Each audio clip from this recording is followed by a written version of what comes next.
स्वागत है आप सभी का हमारे YouTube channel TKM educational platform पर। साथियों, PSTC के एग्ज़ाम आ चुके हैं, सिर्फ 2 दिन बाकी हैं। आज की क्लासेस स्टार्ट करने से पहले मैं आपको बता दूं कि आप जिस भी प्रश्न को देखें उसको अच्छे से याद करना है, नहीं तो फिर अब आप एग्ज़ाम देने जाओगे तो आपको कन्फ्यूज़न होगा कि इसका आंसर क्या होगा। तो इसलिए किसी भी प्रश्न को देखें तो उसको अच्छे से याद करें। तो चलिए शुरू करते हैं आज की क्लास। आज का हमारा पहला प्रश्न है, निम्नलिखित में से कौन सी राजस्थान की अंतः प्रवाह वाली नदी नहीं है?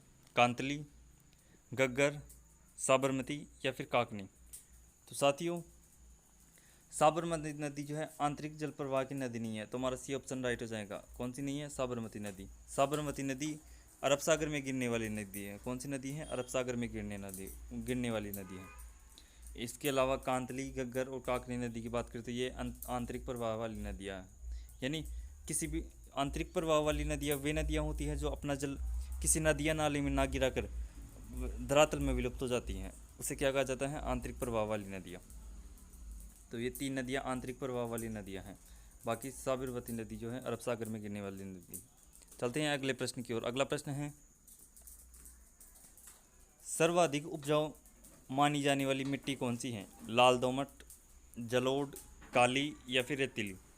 तो साथियों, सर्वाधिक उपजाऊ मिट्टी मानी जाती है जलोढ़ मृदा। कौन सी उपजाऊ मानी जाती है? जलोढ़ मृदा को सर्वाधिक उपजाऊ माना जाता है।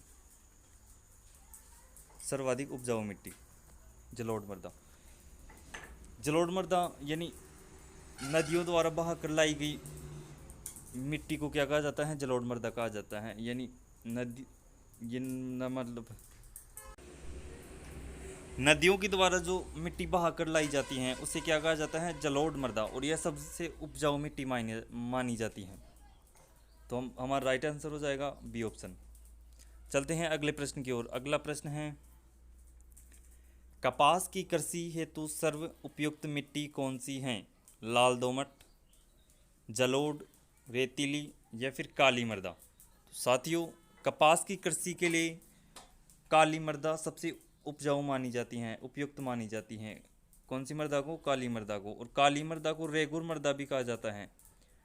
क्या कहा जाता है? रेगुर मृदा भी कहा जाता है काली मृदा को। और यह कपास की खेती के लिए उपयुक्त मानी जाती हैं। तो हमारा डी ऑप्शन राइट हो जाएगा। चलते हैं अगले प्रश्न की ओर। अगला प्रश्न है, राज्य मंत्रिमंडल किसके प्रति उत्तरदायी होती हैं? राज्य मंत्रिमंडल, राज्य विधानमंडल, राज्यपाल, राज्य की जनता या फिर मंत्री परिषद। तो साथियों, राज्य विधानमंडल जो है यानी राज्य मंत्रिमंडल जो है राज्य विधानमंडल के प्रति उत्तरदायी होता है। किसके प्रति उत्तरदायी होता है? राज्य विधानमंडल के प्रति उत्तरदायी होता है। तो हमारा ए ऑप्शन राइट हो जाएगा। चलते हैं अगले प्रश्न की ओर। अगला प्रश्न है, राज्य का वास्तविक एवं कार्यकारी प्रमुख होता है राज्यपाल, मुख्य सचिव, मंत्रिमंडल या फिर मुख्यमंत्री। तो साथियों, राज्य के वास्तविक एवं कार्यकारी प्रमुख की बात करें तो राज्य का वास्तविक एवं कार्यकारी प्रमुख होता है मुख्यमंत्री। कौन होता है? मुख्यमंत्री। तो हमारा डी ऑप्शन राइट हो जाएगा। चलते हैं अगले प्रश्न की ओर। अगला प्रश्न है, जुते हुए खेत के साक्ष्य किस सभ्यता से प्राप्त हुए हैं? कालीबंगा से, आहट से, गणेश्वर से या फिर सोनारी सभ्यता से। तो साथियों, जुते हुए खेत के साक्ष्य प्राप्त हुए हैं कालीबंगा सभ्यता से। किस सभ्यता से प्राप्त हुए हैं? कालीबंगा सभ्यता से। कहाँ पर स्थित है? हनुमानगढ़ जिले में। हनुमानगढ़ जिले में घग्गर नदी के किनारे पर स्थित है कालीबंगा सभ्यता। यहीं पर रंगमहल सभ्यता स्थित है। कालीबंगा का शाब्दिक अर्थ होता है काले रंग की चूड़िया। क्या होता है? काले रंग की चूड़िया, रंग की चूड़िया। आड़ की बात करें तो आड़ उदयपुर के अंदर स्थित है और गणेश्वर सीकर के अंदर सोनारी झुंझुनू में स्थित है। कहाँ पर स्थित है? झुंझुनू के अंदर, कांतली नदी के किनारे पर स्थित है। चलते हैं अगले प्रश्न की ओर। अगला प्रश्न है, राज्य की सर्वाधिक आबादी वाली जनजाति है? भील, मीणा, ग्रासिया या फिर सासी। तो साथियों, सर्वाधिक आबादी वाली जनजाति मानी जाती है मीणा। मीणा जनजाति को सर्वाधिक आबादी वाली जनजाति मानी जाती है। सर्वाधिक आबादी वाली जनजाति कौन सी है? मीणा। तुम्हारा बी ऑप्शन राइट हो जाएगा। चलते हैं अगले प्रश्न की ओर। अगला प्रश्न है, राजस्थान में ऑयल रिफाइनरी की स्थापना कहाँ पर की जा रही है? बीकानेर में, जैसलमेर में, बाड़मेर में या फिर जालौर में? तो साथियों, ऑयल रिफाइनरी की बात करें तो ऑयल रिफाइनरी की स्थापना की जा रही है बाड़मेर जिले के अंदर। कहाँ पर की जा रही है? बाड़मेर जिले के अंदर। तो हमारा सी ऑप्शन राइट हो जाएगा। साथियों, बाड़मेर के अंदर जो ऑयल रिफाइनरी की स्थापना की जा रही है वह है एचपीसीएल प्लस राजस्थान सरकार द्वारा इसकी स्थापना मतलब संचालित की जा रही है। HPCL Hindustan petroleum corporation limited और राजस्थान सरकार द्वारा, इन दोनों की हिस्सेदारी है इस रिफाइनरी के अंदर। चलते हैं अगले प्रश्न की ओर। अगला प्रश्न है, मत्स्य संघ का राज प्रमुख किसे बनाया गया? भीम सिंह को, भूपाल सिंह को, मान सिंह को या फिर उदयभान सिंह को? तो साथियों, मत्स्य संघ का राज प्रमुख बनाया गया था उदयभान सिंह को। किसे बनाया गया था? उदयभान सिंह को। मत्स्य संघ यानी एकीकरण का प्रथम चरण का नाम क्या था? मत्स्य संघ। और इसका उद्घाटन कब किया गया था? 18 मार्च 1948 को। 1948 को इसका उद्घाटन किया गया था मत्स्य संघ का। इसके अंदर 4 रियासतें शामिल थी, अलवर, भरतपुर, करौली और धौलपुर, जिसमें से अलवर को राजधानी बनाया गया था। इसके अलावा द्वितीय चरण का राज प्रमुख बनाया गया था भीम सिंह को, तृतीय चरण का राज प्रमुख बनाया गया था भूपाल सिंह को और चतुर्थ चरण का राज प्रमुख बनाया गया था मान सिंह को। चलते हैं अगले प्रश्न की ओर। अगला प्रश्न है, रामपुरा अंगुचा व राजपुरा दरीबा खानी प्रसिद्ध हैं? सीसा जस्ता के लिए, तांबे के लिए, चांदी के लिए या फिर टंगस्टन के लिए? साथियों, रामपुरा अंगुचा की बात करें तो रामपुरा अंगुचा कहाँ पर स्थित है? भीलवाड़ा के अंदर। और राजपुरा दरीबा है राजसमंद के अंदर। और ये खानी जो है सीसा जस्ता के लिए प्रसिद्ध है। किसके लिए प्रसिद्ध है? सीसा जस्ता के लिए। सीसा जस्ता के लिए प्रसिद्ध है ये खानी। चलते हैं अगले प्रश्न की ओर। अगला प्रश्न है, ऐसे 100 दुर्गों को मैं मुसलमान की दाढ़ी के एक बाल के बराबर नहीं समझता कथन है, यानी यह कथन किसने कहा था? अबुल फजल ने, अमीर खुसरो ने, जलालुद्दीन खिलजी ने और या फिर कर्नल जेम्स टोड ने? तो साथियों, ये कथन कहा था जलालुद्दीन खिलजी ने। किसने कहा था? जलालुद्दीन खिलजी ने। जलालुद्दीन खिलजी जब रणथंभौर दुर्ग पर आक्रमण करता है, रणथंभौर दुर्ग पर आक्रमण करता है तो इसको जीत नहीं पाता है, इसलिए जो है इस रणथंभौर दुर्ग के बारे में कहा था कि ऐसे 100 दुर्गों को मैं मुसलमान की दाढ़ी के एक बाल के बराबर नहीं समझता। तो हमारा सी ऑप्शन राइट हो जाएगा। चलते हैं अगले प्रश्न की ओर। अगला प्रश्न है, एकलिंगनाथ जी का मंदिर स्थित है राजसमंद में, चित्तौड़गढ़ में, सीकर में या फिर उदयपुर में? तो साथियों, एकलिंगनाथ जी का मंदिर स्थित है उदयपुर जिले के अंदर। कहाँ पर स्थित है? उदयपुर में, कैलाशपुरी उदयपुर में। कैलाशपुरी उदयपुर के अंदर एकलिंगनाथ जी का मंदिर स्थित है। इन्हें जो है मेवाड़ की कुल देवता माने जाते हैं। एकलिंगनाथ जी को मेवाड़ की कुल देवता माने जाते हैं। और इसकी स्थापना जो है, एकलिंगनाथ जी के मंदिर की स्थापना 734 ईस्वी में, कब? 734 ईस्वी में कैलाशपुरी उदयपुर में बप्पा रावल ने करवाई थी। किसने करवाई थी? बप्पा रावल, जिसे कालभोज के नाम से भी जाना जाता है। चलते हैं अगले प्रश्न की ओर। अगला प्रश्न है, चंदेरिया सीसा जस्ता स्मेल्टर प्लांट कहाँ स्थित हैं? चित्तौड़गढ़ में, उदयपुर में, भीलवाड़ा में या फिर राजसमंद में?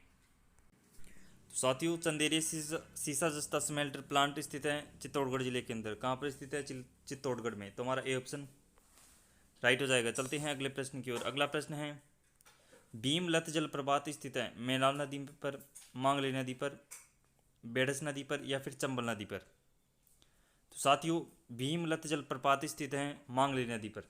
किस नदी पर? मांगली नदी पर भीमलत जलप्रपात बनाया गया स्थित है। तो हमारा बी ऑप्शन राइट हो जाएगा। चलते हैं अगले प्रश्न की ओर। अगला प्रश्न है, किस नदी का बहाव क्षेत्र तोरावटी कहलाता है? चंबल का, लूनी का, बनास का या फिर कांतली का? तो साथियों, कांतली नदी का बहाव क्षेत्र को क्या कहा जाता है?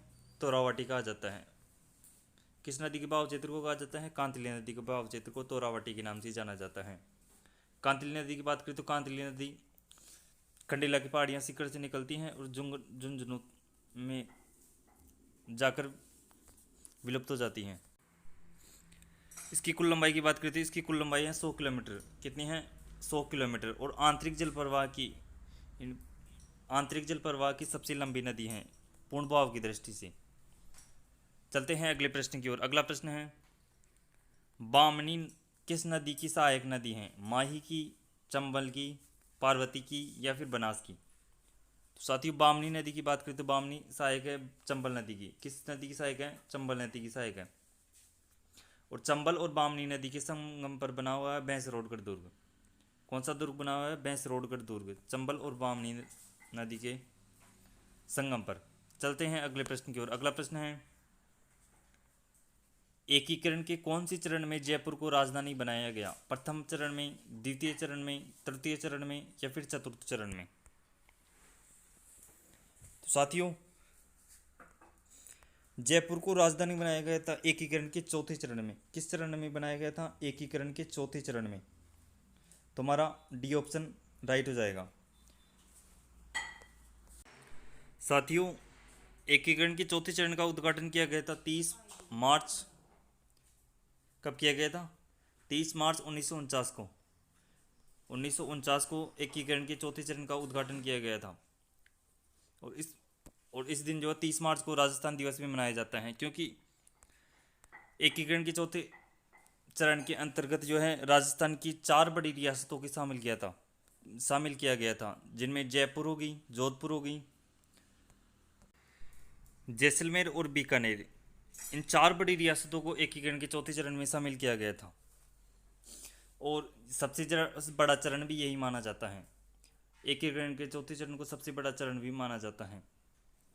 चलते हैं अगले प्रश्न की ओर। अगला प्रश्न है, 56 का मैदान संबंधित है मध्य माही बेसिन से, हाड़ौती पठार से, अर्धशुष्क प्रदेश से या फिर पूर्वी मैदानी प्रदेश से? तो साथियों, 56 का मैदान संबंधित है मध्य माही बेसिन से।